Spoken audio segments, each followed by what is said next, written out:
everyone. It's the channel AgileSeeker, and we here talk with interesting people about interesting stuff. And today my guest is Andreas Worm.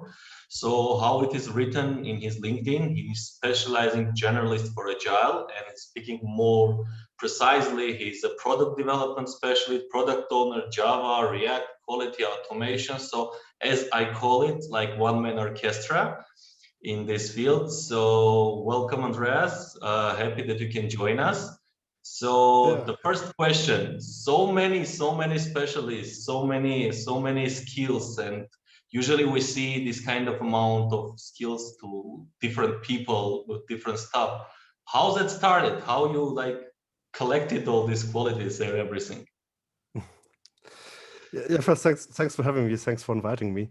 And as you're probably aware, you can't be a specialist in all the fields. So I guess that's the areas that interest me. But I guess the really real specialists that focused 10 years just on one aspect of these should be more knowledgeable than me. Yeah, but how it came to that? I've grown up in an environment and learned in an environment where we were truly cross-functional and had like DevOps mindset where the name wasn't invented yet, I guess. I don't actually know how old the name is. Never mind. So we were a small team of like 6 to 8 developers, and we handled everything ourselves. And so everyone who joined could basically do anything from requirements gathering, talking to the users and to the stakeholders,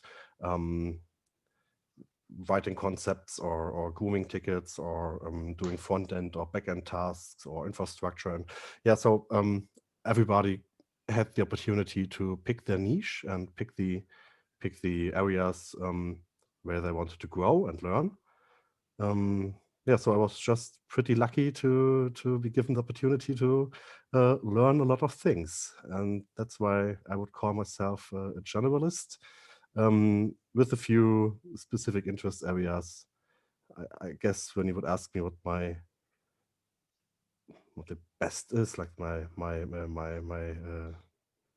favorite or the area I think I'm pretty knowledgeable is Java-based test automation. That's something, Java development in general, but with regards to test automation, I'm pretty confident. I've seen a lot of things.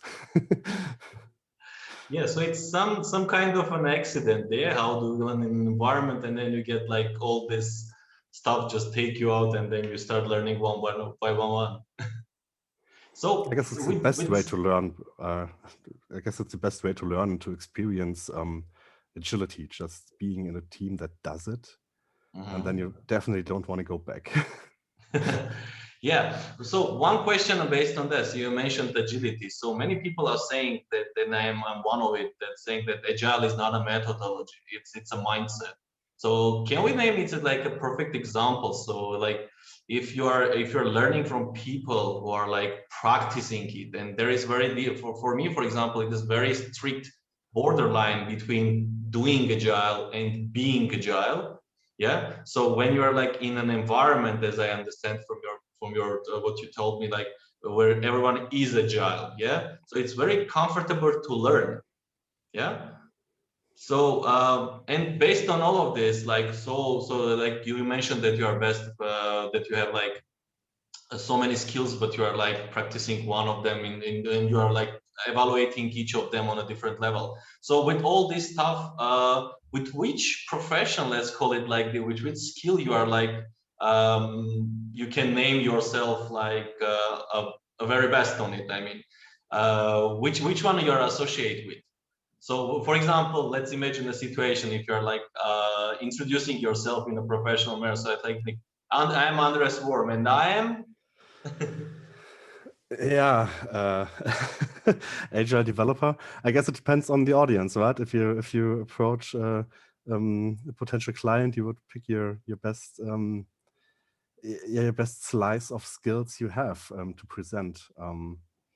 Okay, so it depends. It depends who is asking. Yeah. Definitely. Working like in a team of developers, I would say, hey, I'm the Java backend and test automation specialist with a lot of knowledge regarding agile processes in general and BDD in particular, and Scrum. It's hard to pick a favorite, but yeah. Yeah, very interesting stuff. So I read in your LinkedIn profile that you are also a certified Scrum Master, yeah, and also a product owner. So there is a very interesting concept that is not recommended, let's go, and it's usually not being done, that the product owner and the Scrum Master are being a single person.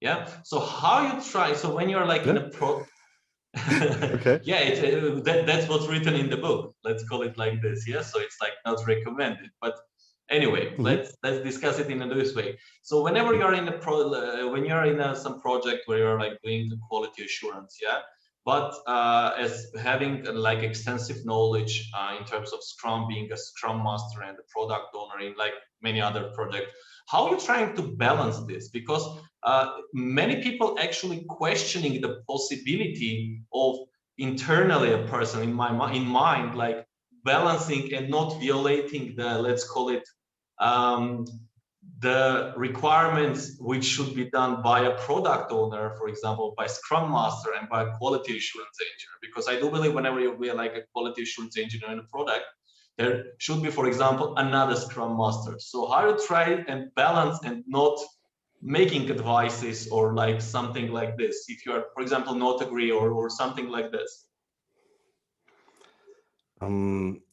Well, it's about focus, right? And if you go from like the Scrum guide, then these developer, product owner, Scrum Master are roles, and you can you can be that role specifically, but also when you're a different role, you're doing all the things the other role does also. So when I'm in a developer role, I will probably still ask how valuable are the things we are talking about here. And Scrum is open to invite everyone in the discussion regarding product ownership, even if it's not a product owner, and the product owner probably has like veto or the last word there. Yeah, I see. But like more specific, for example, I will make an example on myself. So currently my position, and I'm like an agile coach or agile project manager in my current place, but I'm also had a big experience in being a Scrum Master. So whenever I'm like in a position of product owner, so I'm like, I need to perform my duties as a product owner. It's very, let's say, tricky part not to cross that line. And when you like evaluate the work of a Scrum Master in a product from the point of view of your experience, and if it is like more bigger, for example, than the Scrum Master's experience, you one way or another internally you may notice some not call it errors, but something that you have been might been doing better or solutions. And despite the fact that Scrum promotes that you can like I don't know, discuss, suggest, or saying like, hey guys, we can do it in like this or like that way. The balance between these two roles, if there are two separate people, it's a very tricky.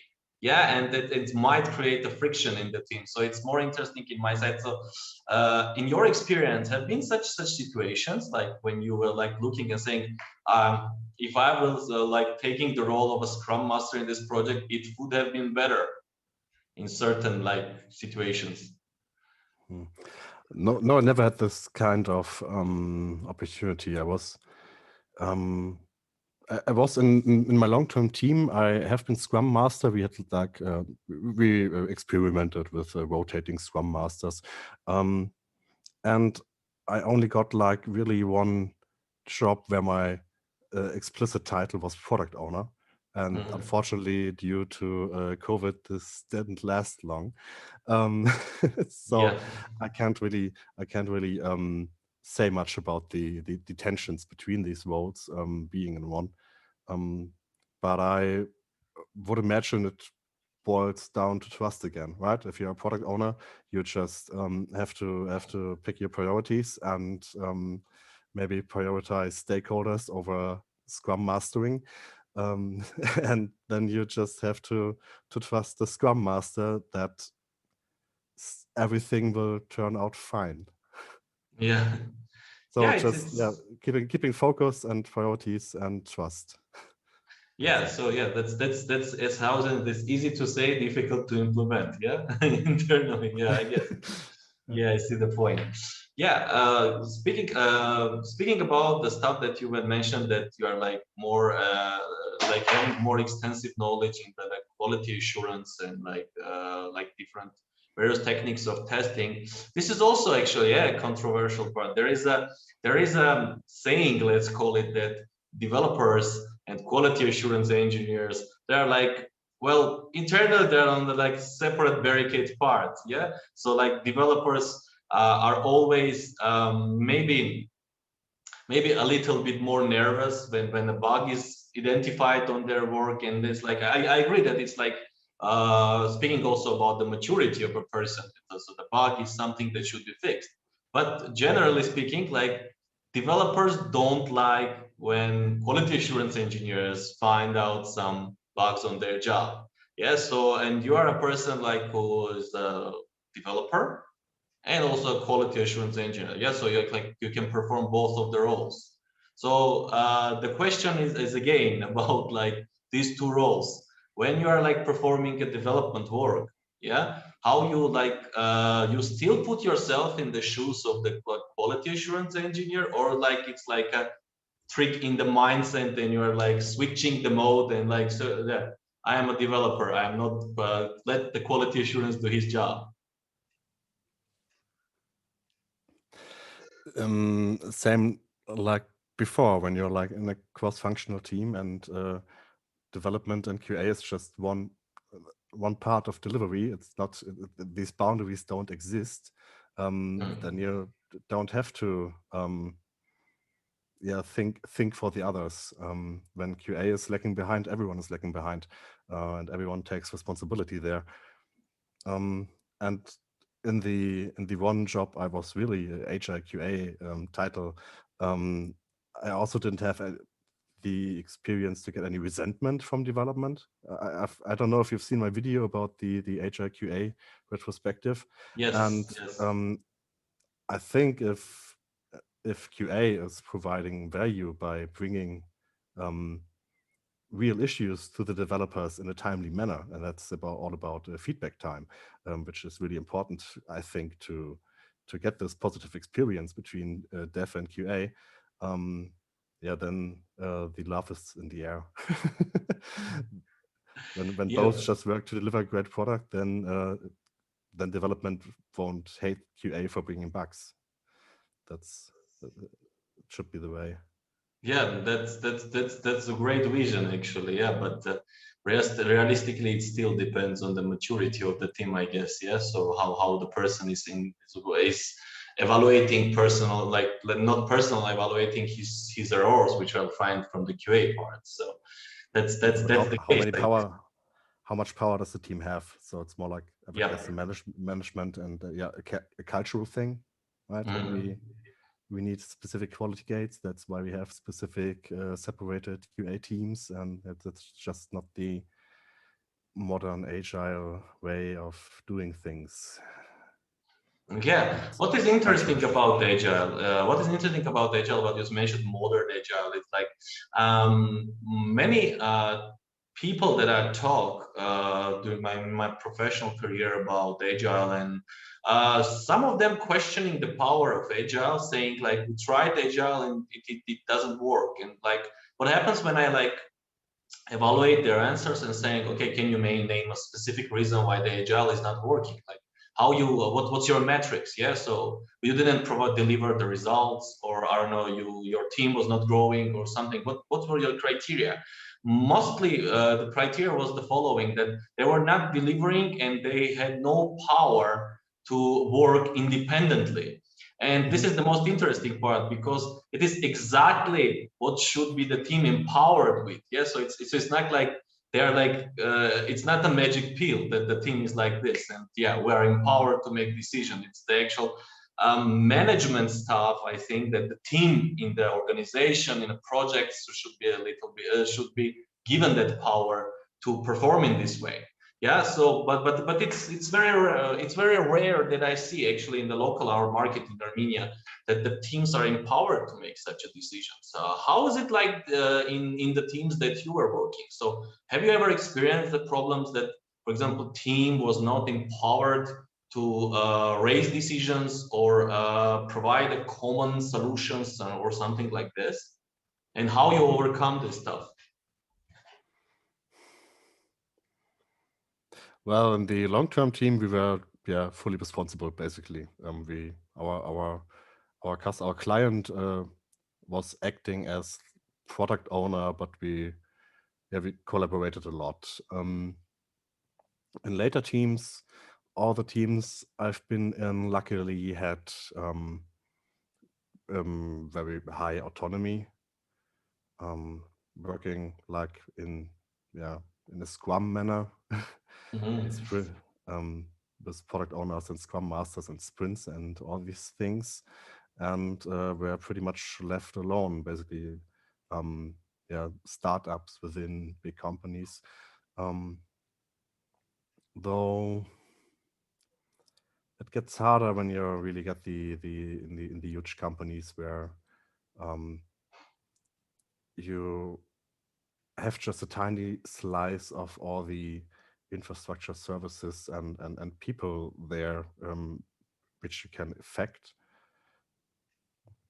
And there, it's my bias. It's my bias. I come from small cross-functional teams, and that's why my bias is just don't scale so high.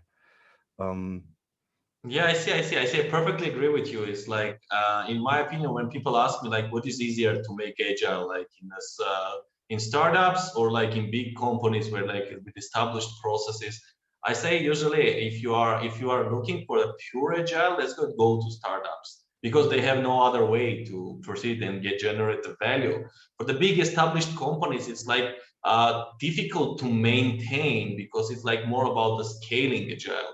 And there is no I guess still there is a lack of academic knowledge how to do this. Everyone knows like how it's written in books, like let's scale agile, let's provide agile to our entire organization. And then all of a sudden we realize that we have like multiple teams and they are like all working like asynchronous. No one knows what is doing another team and they're like with different sprint numbers. And so, and this becomes like more a chaotic management, not an agile. But in startups, it's a bit better. Yeah. So you're not, I guess, you're not biased. You are coming like more with what you have seen, and I perfectly agree with you. But in my opinion, people like with the agile coach mindset, they should be in big organizations. Yeah, and they should be working closely with the people like you who are like sharing the agile mindset inside the team. So it's not should be like targeted. Let's work with product owners. Let's work with Scrum Masters. It should be organization wide because like even taking like the most junior member of the development team, still if you try to delegate this agile mindset, he will be carrying that value. Yeah, so that's I think this is the biggest mistake that people do when they are like trying to scale agile. They are like forgetting that the all team members matter. So they're like focusing on Scrum Master and saying, yeah, the next is on you. And what happens, we all know usually. There's always a cost to scaling, and big orgs can still perform very good and have high performing teams. There's still a cost, and there's still Widerstand. There's still resistance in moving in a different direction. So I would suggest for like big organizations to split up into different fully autonomous products, which all still communicate. People still communicate with each other and still support each other, but are really truly responsible for only their product. And it's about products, not about like infrastructure or front end or back end. It's Mhm. about really a slice of function, a slice of the service that delivers value. So you can have like this power of a small team, which really is responsible for the whole software development life cycle. Yeah. In big orgs as well, just by Yeah, and this is also an issue because, for example, I know some companies that there's like they're saying we're doing Scrum and like we're 100% Scrum, and then all of a sudden you discover that their small team is like 17 people. So it's like okay, you are not employing Scrum, but they are performing. So in certain manner they are delivering value. That's why I guess the management is not okay with shifting it, like but in my deep opinion, like we can, if we perform it in Scrum, if we like adapt all this team and maybe break down into smaller teams as you are suggesting, like they will be performing higher, they will be performing better. But this is very tricky question because we're now stepping for the big organizations monetary goals. Yes, so not all the organization are like I think run after this agility and run after like agile mindset. So they see if a team generates value, and by saying value, we think like monetary value, and they're a little bit resistant to changing. And this is the common issue that I see. So this is also the big organization's big problem. One question I actually wanted to ask you, like having so many roles and like participating in many projects and like with all your experience, what is your main challenge? I mean, whenever you are stepping in a new project, you I do believe that every high performing professional is looking for a challenge. Yeah, so for me myself, it's always like this. If I start something, I'm looking for my challenge. And this is also always a trigger. Yeah, if you don't have challenges in your work, you quitting, you're skipping. So what's your challenge? What turns you on, let's call it, what motivates you to perform? I never thought about it like that. What I usually do is I come in and I just look around frenetically and to see where I can be useful. I just want to make myself useful in a new team. Okay, so you're adapting under the team needs, let's call it like this. Yeah, you could say that. Yeah, definitely Yeah. not. I will not do just anything, but it should make sense. It should be valuable. But yeah, that's generally my mindset. Just come in, talk to the people, see what's going on, and see where I can deliver the most value myself. Okay, I see. You know, many people actually, I talk about our conversation, or like when we just scheduled our conversation. I talk with the deeper professionals from my industry, the quality assurance, project managers, Scrum Master, so like all this bunch of titles that you have. And usually, what I heard, like I get this message, not directly, but what I said is that. It's required to have for this multi-skilling opportunity, it's required a lot of learning. Yeah, so constantly day-to-day learning, because same Scrum, yeah, taking it. So it's something that you learn like every day, because you are learning from the performance of the team, from your experience, for some different, because it's like empirical knowledge. How you keep this learning, or maybe you have your own tricks that you want to share, how you like keeping the learning path, and are you even keeping it for all of your stuff, or you like concentrate on the project? For example, now I'm a quality assurance in this project, so let me concentrate on learning what I can perform in here. How's it going? Well, I think the best way to learn is by doing it or teaching it, right? So everything, Mm. all these entries in my skills list were either part of the job and I was just interested and just picked up more stuff in that area, or of general interest and I just wanted to experiment and try it out. All these certificates I got are pretty much just proof that I have a little bit of an idea what I'm talking about. So I do these after the fact. So I'm picking up a technology, language, or area of interest, and then I say, I see, oh, I didn't have a certificate for this year. Oh, it's what can I do? What do I know? So yeah, when I'm asked by other people who want to get into this industry, when they ask for, hey, I want to start a test automation, what tools, what languages, what should I pick up? More UI, more backend integration unit, whatever. I usually recommend just pick what interests you, see what motivates you, and what sticks. Try a bunch of things and see what sticks. Just don't say no when you're asked to do a new job. Just say yes and learn on the job, and if it sticks, then you will get better at it. Yeah, actually, there was a good saying. Maybe it is applicable in here. It says like, never say that you cannot do something. Say yes, and then you can figure out how it works, how it performs.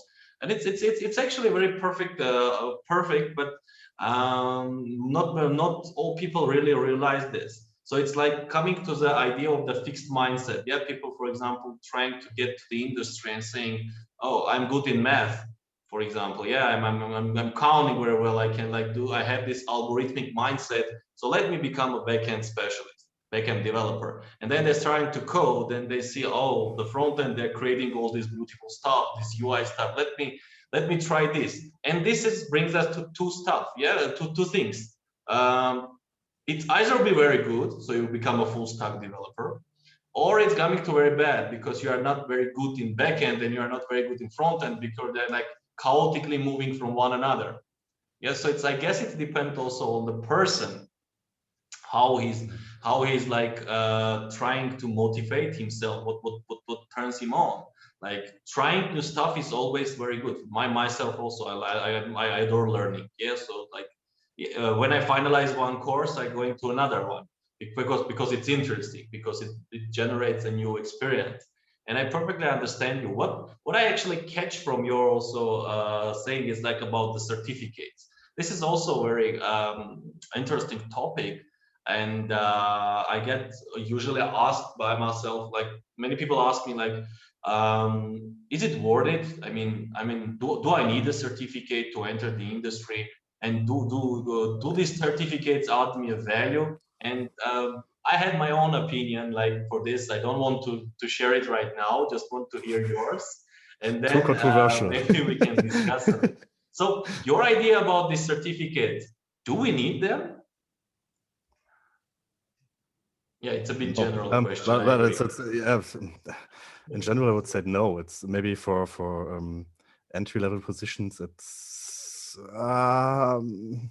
maybe a good filter that you have at least proof that you have that the person actually took a test once and has maybe heard of these terms once. But in general, nothing beats experience, and these certificates are pretty useless. The more seniority you get, and the more actual experience and actually delivered products you have, then nobody cares. Yeah, I perfectly agree with you that for entry level, yeah, it's like it's maybe helpful. They're still useful even if you're a senior, just for maybe get reminded of some basics or get a new mental model how to think about things. It's, like you said, another experience, and you always learn something in preparation for these exams. So it's still useful. It's not necessarily needed to get a job, but they're still useful for yourself, for your personal growth. Yeah, I think you're 100% correct, because everything which leads to a new experience is one way or another, it's helpful. So at the end, the certificate, when I got, like, my opinion, when I got asked about certificate, is saying, guys, it's much more important how you do your job, how you gather your experience, than getting a certificate. It's still value, it's still important to fill in the gaps of the theoretical knowledge, or maybe like following the path about gathering everything stuff. But for example, it's might be much more useful for a person in his career path just to like jump in. Yeah, you try to do some stuff, because nothing beats experience. I perfectly agree with you. For entry level, like if you talk about the market, I think, yeah, for the market, it's entry level, it's important, because at least it shows your employer that you have some basic understanding, and they will not let's call it waste time on teaching you on basic stuff. Yeah, for example, what is a sprint? Coming back to Scrum Master stuff. Yeah, how it's working, the product ownership stuff, and everything like this. Yeah, so this is very good for the entry level. But for the master stuff, I mean, there are people who are like collecting certificates. Have you seen those in LinkedIn? It's like name, surname, and like 3 rows of having everything. I think they have also the Olympics, something like this. So this is the case. One thing that I always ask people when I talk to them. So if we imagine a situation that a person who is just starting the path, yeah, so it's like coming with an advice and saying, let's pick one of your skills. Yeah, but talk a little bit about quality assurance. Let's talk about the product ownership part. I want to become a product owner. So what will be your advice? Yeah, I mean, what will be your guidance? No, not call it guidance. How you open the door for this person? Like, go study this, or go read this book, or how will be your approach as a person who had experience in this stuff?